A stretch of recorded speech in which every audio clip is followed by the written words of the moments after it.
असावी, विठ्ठलाची मूर्ती नजरेसमोर दिसावी. मुखी असावे विठ्ठलाचे नाम, सोपे होई सर्व काम. आषाढ महिन्यातील शुक्ल पक्षातील आषाढी एकादशीला देवयानी एकादशी म्हणूनही ओळखले जाते. महाराष्ट्रात आषाढी एकादशीला विशेष महत्त्व आहे. राज्यातील लाखो वारकरी पायी पंढरपुराला माऊलीचे दर्शन घेण्यासाठी जातात. आज मी तुम्हाला संत तुकाराम महाराजांचा अभंग सादर करणार आहे. जे का रंजले गांजले त्यासी म्हणे जो आपुले, तोची साधू ओळखावा देव तेथेची जाणावा.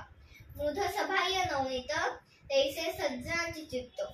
या अभंगातून संत तुकाराम महाराजांनी आपल्याला सज्जनाची ओळख व पारख कशी करावी याविषयी उपदेश दिला आहे.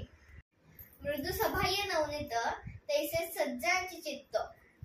नवनीत म्हणजे लोणी, जो आतून बाहेरून लोण्यासारखा मऊ असतो व कोमल असतो, तोच खरा सज्जन. अशा प्रकारे संत तुकाराम महाराजांनी सज्जनाचे गुण आपल्याला या अभंगातून सांगितले आहेत. धन्यवाद.